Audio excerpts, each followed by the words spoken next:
Olá, tudo bem? Seja muito bem-vindo ao nosso canal de estudos da doutrina espírita, Vida em Oração.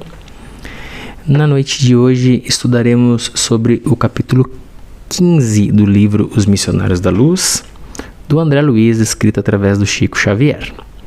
Se você é novo por aqui, peço que se inscreva, dê o seu like e compartilhe nossos vídeos. Vamos juntos retomar as lives a partir do momento que tivermos ao menos 50 pessoas inscritas em nosso canal. Se você gosta desse tipo de conteúdo, nos acompanhe às terças e quintas, onde fazemos estudos de livros voltados à doutrina espírita. Atualmente, como eu disse, estamos no Missionários da Luz, e às quintas um livro da base da doutrina espírita, onde estamos atualmente estudando o Evangelho segundo o Espiritismo. Então, vamos dar início aos estudos de hoje com a nossa prece inicial. Procuremos acalmar nossas mentes e nossos corações, nos tranquilizar, nos acomodar confortavelmente. E elevemos então nossos pensamentos até Deus, nosso Pai, nosso Criador. Certos de que estamos neste momento acompanhados por Jesus, nosso Mestre, bem como os nossos benfeitores, nossos mentores e toda a boa espiritualidade que nos acompanha. Agradeçamos a Deus, nosso Pai, por aqui estarmos, por até aqui chegarmos. Peçamos o esclarecimento, a calma e a tranquilidade para bem compreendermos os estudos dessa noite. E agradeçamos também a companhia dos bons irmãos, os encarnados e desencarnados, que vêm até nós no momento em que nos propomos a estudar, para juntos aprendermos, melhorarmos nosso entendimento e assim podermos aproveitar melhor as mensagens e os ensinamentos de Jesus, nosso Mestre. Obrigado, Pai, por tudo, por tanto e por cada um de nós. Que assim seja, graças a Deus. Bom, semana passada a gente terminou o capítulo 14, onde o André Luiz estava ali narrando a questão da formação do corpo físico desde o início da fecundação até a gravidez, vamos dizer assim, ser viável, né? Até mesmo do ponto de vista orgânico e espiritual. E termina com o corpo do feto ali, que o Segismundo irá habitar já formado. A mãe e o pai lá, o Adelino e a Raquel, recebendo durante o sono do corpo físico a visita de diversos irmãos do plano espiritual. E parou por aí. Agora a gente vai entrar no capítulo 15. No caso agora, o capítulo 15 chamado Fracasso. Então vamos lá, vamos dar início a esse capítulo. Verificando o meu aproveitamento no caso de Segismundo, Alexandre, sempre gentil, ao despedir-se dos construtores, dirigiu-se ao diretor deles asseverando: agradeço a você, Apuleio, quanto fez por André nestes últimos dias. Nosso companheiro não esquecerá o seu concurso amável. O diretor sorriu, disse-me uma palavra de encorajamento, e quando se dispunha a sair em definitivo, meu orientador lhe observou: o nosso amigo, porém, necessita consolidar os ensinamentos recebidos. André acompanhou um caso normal de reencarnação, no qual um esposo honesto cedeu, inicialmente, aos nossos pedidos para que Segismundo renascesse com a serenidade imprescindível. Viu de perto um coração maternal sensível e devotado, e permaneceu em estudo numa câmara conjugal defendida pelo poder sagrado da prece e reconfortada pela proteção do plano superior. Entretanto, seria justo que observasse algum processo diferente dos que existem por aí há centenas, em que somos defrontados por obstáculos de toda espécie, ficaria deste modo habilitado a conhecer a extensão e complexidade de nosso esforço em defender companheiros imprevidentes, que menosprezam a responsabilidade moral, fugindo aos compromissos. E fixando um gesto de carinho fraterno, interrogou: não terá você, presentemente, um caso dessa ordem, onde André possa recolher as lições precisas? Temos sim, esclareceu Apuleio atenciosamente. Temos o caso Volpini. E porque Alexandre ignorasse o processo a que se referia, continuou: logo depois de organizar as bases de Segismundo, ocupei-me de outros serviços de mesma natureza. E entre esses foi confiada à nossa vigilância a tarefa relativa ao irmão que mencionei. Creiam que tudo movimentamos no setor de assistência para evitar o fracasso do trabalho. Entretanto, tenho a experiência por absolutamente impraticável. Quer dizer então, redarguiu meu instrutor com sabedoria, que a futura mãe não correspondeu à expectativa do nosso plano de ação? Então, de cara já reparem, né? O Alexandre agradece ali por todo o acolhimento que o André Luiz teve nessa experiência do Segismundo, mas ele deixa claro que, como a gente costuma falar, nem tudo são flores, né? Este caso ali do capítulo que a gente vem observando até antes do capítulo 14, ele foi um caso que a gente chama assim, o caminho feliz, um caso de sucesso.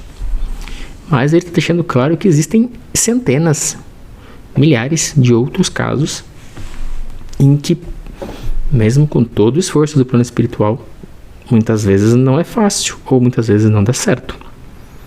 Porque a gente esbarra nas barreiras dos pais ali, né? E do reencarnante. Então, são situações diversas aí, complicadas. Provavelmente é o que ele vai narrar pra gente nesse capítulo, né? Ele já perguntou, quer dizer que a mãe não correspondeu à expectativa do plano de ação deles? Isto mesmo, prosseguiu o interlocutor. Enquanto os desequilíbrios se localizam na esfera paternal ou procedem da influência de entidades malignas, simplesmente há recursos para interpor. No entanto, se a desarmonia parte do campo materno, é muito difícil estabelecer uma proteção eficiente. A pobre criatura, por 2 vezes sucessivas, provocou o aborto inconsciente pelo excesso de leviandades e atualmente será vítima das próprias irreflexões pela 3ª vez, segundo parece. Debalde temos oferecido o socorro de que podemos dispor.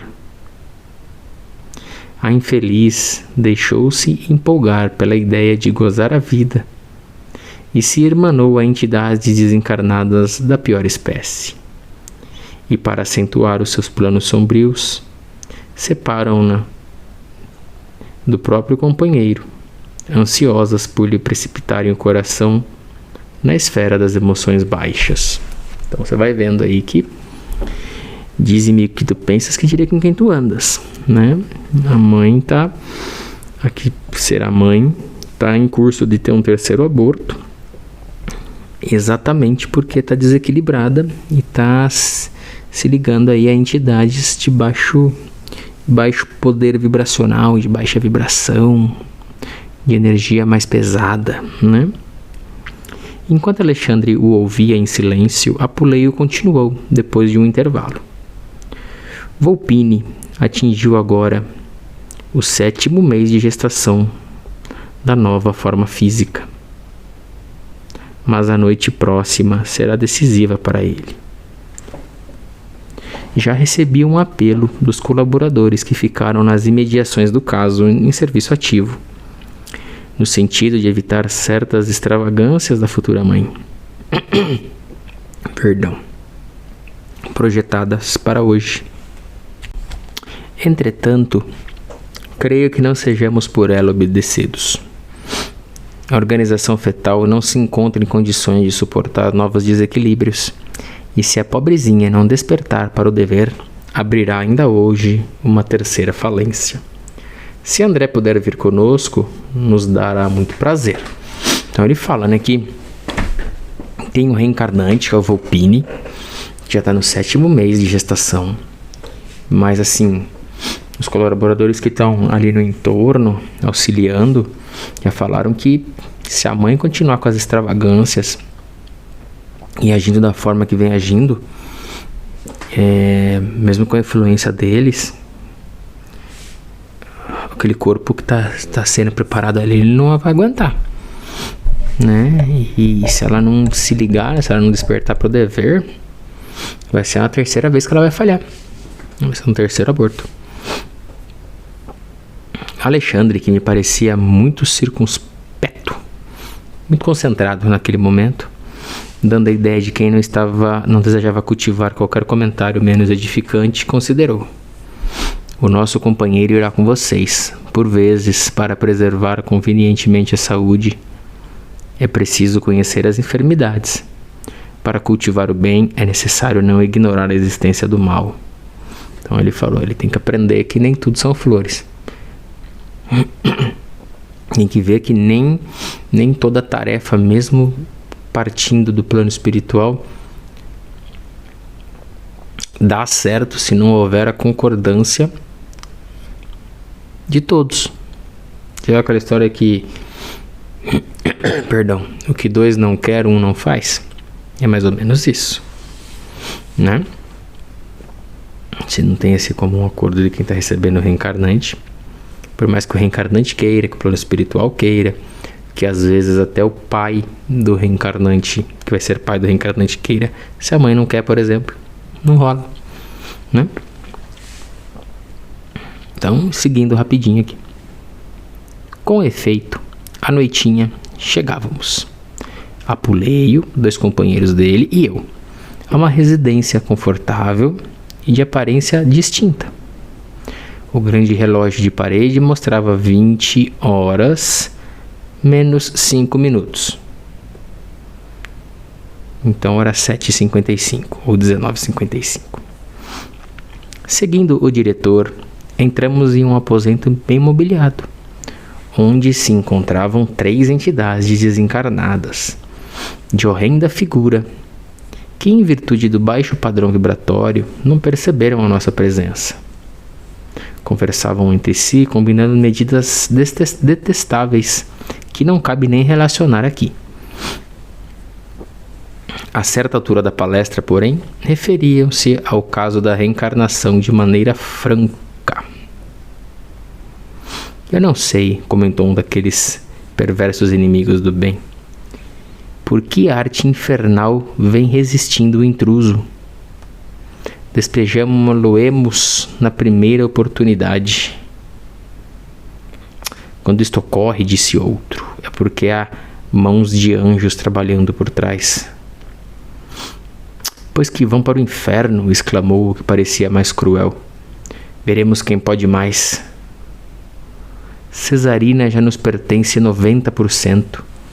Atende perfeitamente aos nossos propósitos. Por que um filho intrujão em nossos planos? É preciso combater até o fim.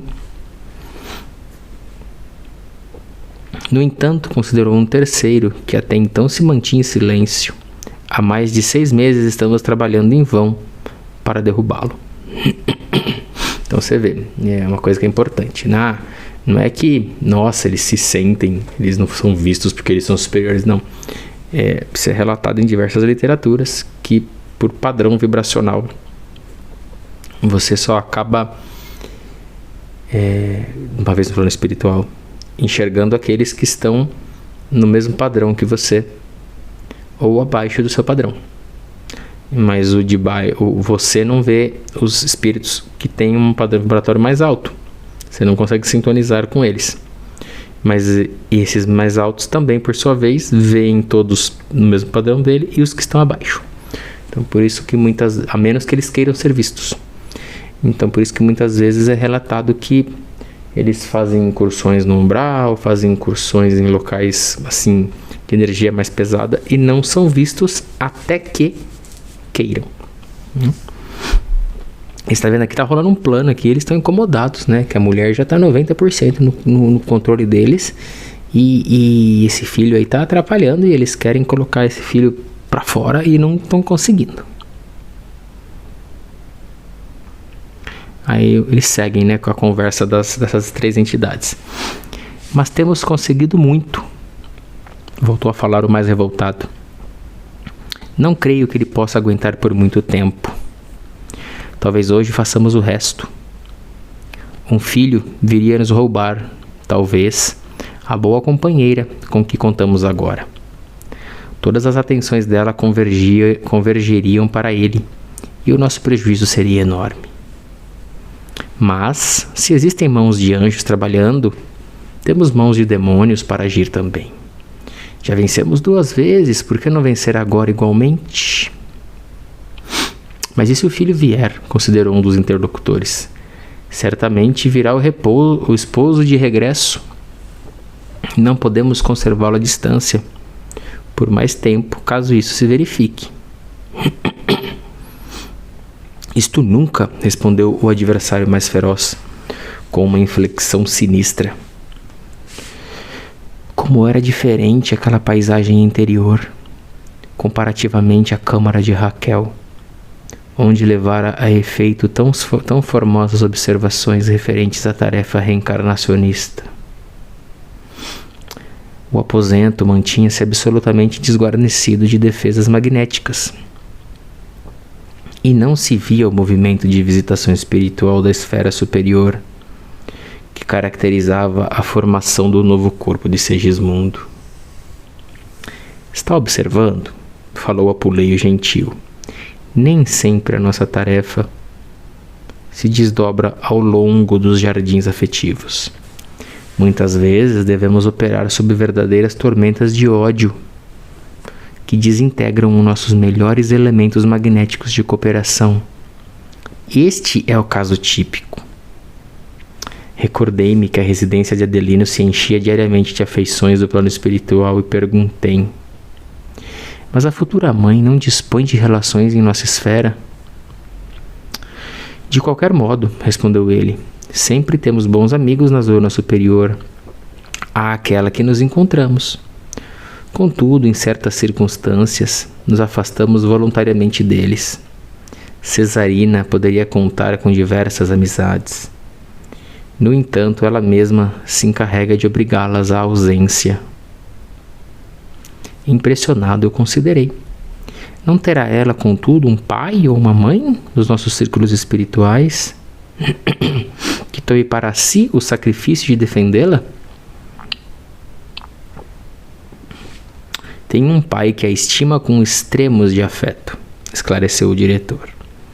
No entanto, sofria imerecidamente pela filha leviana e grosseira, e tanto padeceu por ela que os seus superiores em nossa colônia espiritual submeteram-no a tratamento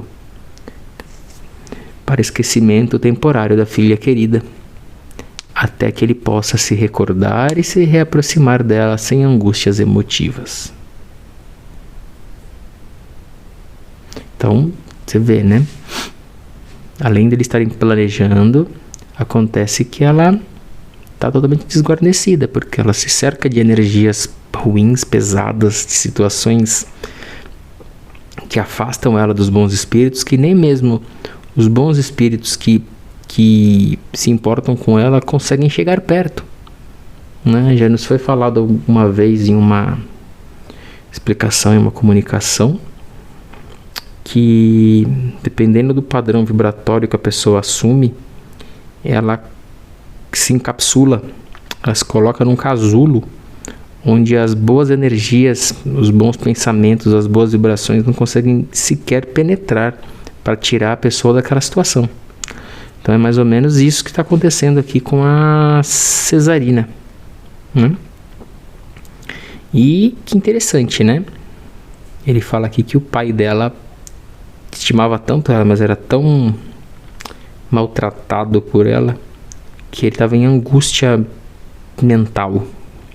E a espiritualidade afastou ele dela, fazendo com que ela esquecesse, que ele esquecesse dela por um tempo. para sofrer menos, para se tratar sem sofrimento. E o André Luiz segue aqui. A gente já vai encerrar. O assunto era novo para mim. Havia então recursos para a aplicação do esquecimento no mundo das almas. Apuleio sorriu e bondoso falou: não tenha dúvida, em nossa esfera, a dureza e a ingratidão não podem perseguir o amor puro.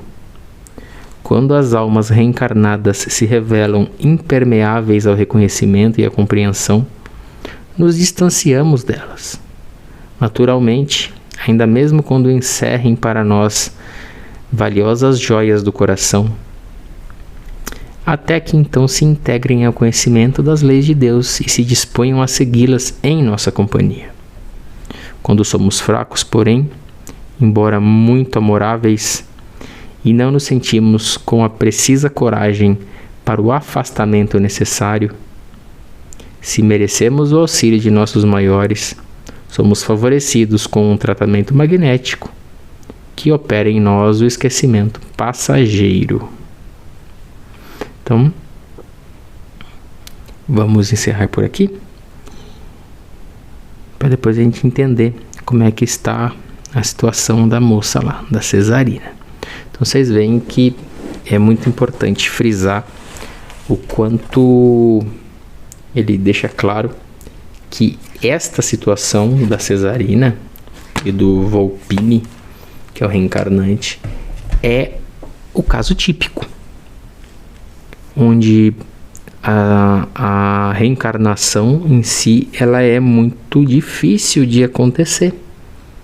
Por isso que se perguntam tanto, por que tem tantos espíritos querendo reencarnar? Ou então, por que a doutrina espírita fala tanto em procure se conhecer, procure se melhorar, dê valor à sua vida encarnado, aproveite, saia daqui melhor do que você chegou? Porque reencarnar de novo é difícil. Em algum momento, eu não sei, uma palestra do Divaldo ele fala disso, outros palestrantes falam, não sei se está registrado em algum livro, ou se o Chico Xavier falou durante um Pinga-Fogo, um programa que ele participou 2 vezes, mas se Emmanuel passou isso para ele, enfim, falava-se que tem uma proporção de 8 desencarnados para cada encarnado, né? Se somos hoje 8 bilhões de encarnados, tem 8 vezes mais, então 8 vezes 64 bilhões de desencarnados. Então pensa na dificuldade que é conseguir reencarnar, porque as pessoas, quando querem ter filhos, ou quando acabam assumindo o compromisso, acabam também no meio do caminho recusando o compromisso. E aí acontece, se ligam a essas entidades, se ligam a coisas que lhes afastam dos bons espíritos, das boas energias, e começa essa sequência de fracassos de reencarnação. Então imagine a dificuldade que é.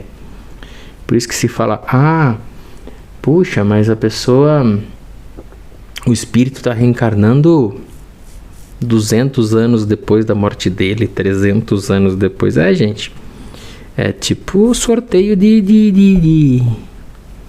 Quem é mais antigo vai lembrar, é tipo sorteio de linha telefônica, plano de expansão. Tem que esperar se vai ter vaga para você, né? É pior do que concurso público, né? Então a gente tem que aproveitar muito bem, ser muito grato, se sentir muito honrado por essa encarnação, por essa chance que a gente está tendo aqui. A gente tem que procurar aproveitá-la ao máximo, da melhor forma possível, tá bom? Então é isto. Assim encerramos o estudo dessa noite, certos de que realmente devemos, acima de qualquer coisa, daqui do mundo físico, do mundo carnal, material, devemos agradecer e honrar essa que é a nossa melhor encarnação. E agora, meus irmãos e minhas irmãs, faremos a parte das nossas vibrações, onde iremos doar nossas melhores energias e pensamentos a todos os irmãos necessitados, certos de que a boa espiritualidade que nos acompanha endereçará e levará essas boas energias a cada uma das pessoas. Vibremos então por todos os irmãos e irmãs que se encontram passando por dificuldades dos mais diversos tipos. Dificuldades do corpo, da mente, da alma, desamparados ou se achando desamparados. Que eles possam receber essas melhores energias que emanamos neste momento, de forma a se sentirem, na verdade, acolhidos e dentro de seus corações tendo a certeza de que Deus, nosso Pai, não desampara nenhum de seus filhos. Vibremos então por todos os irmãos que se encontram em situação de rua, que não têm o que comer, o que beber, o que vestir, que estão entregues a vícios dos mais variados tipos. Que o amor de Deus permita que as boas mãos amigas cheguem a tempo para auxiliar, acolher e dar um rumo a estes irmãos. Vibremos por todos os irmãos que estão encarcerados nas casas de detenção, para que possam repensar aquilo que fizeram e, mais do que isso, possam pensar e planejar o seu futuro longe de tudo que lhes afasta de Deus. Vibremos por todos aqueles que nos cercam, encarnados e desencarnados, parentes, amigos, colegas, conhecidos, irmãos de jornada, irmãos de caminhada, aqui na Terra, colegas de trabalho, nossos vizinhos, nossos mentores e toda a boa espiritualidade. Que o amor de Deus cerque a todos, lhes aquecendo os corações e dando a certeza de que Deus, nosso Pai, está conosco. Vibremos também por todos os irmãos que estão adoentados, em casa, em hospitais, em clínicas. Que o amor de Deus se manifeste através dos tratamentos médicos, do auxílio dos enfermeiros, de forma a lhes aliviar os problemas e dar a certeza de que Deus, nosso Pai, tem a cura para tudo. Vibremos por nossa casa, por aqueles que amamos, por aqueles que estão conosco nessa jornada dia a dia. Vibremos pelo nosso planeta, pelos países que guerreiam uns contra os outros, para que seus governantes possam fazer o melhor e cessar com as guerras. E assim, Pai amado, te agradecemos. Agradecemos ao Mestre Jesus, nosso guia, nosso irmão maior. Agradecemos aos nossos mentores e benfeitores e todos vocês, queridos irmãos, que vieram nos acompanhar. Que Deus nos abençoe, nos guarde e nos proteja. Fiquemos todos sob sua luz, paz e proteção. Que assim seja, graças a Deus. E assim, queridos irmãos, queridas irmãs, encerramos os estudos de hoje. Vejo vocês na quinta-feira com o estudo do Evangelho segundo o Espiritismo. Muito obrigado, fiquem com Deus. Tchau, tchau.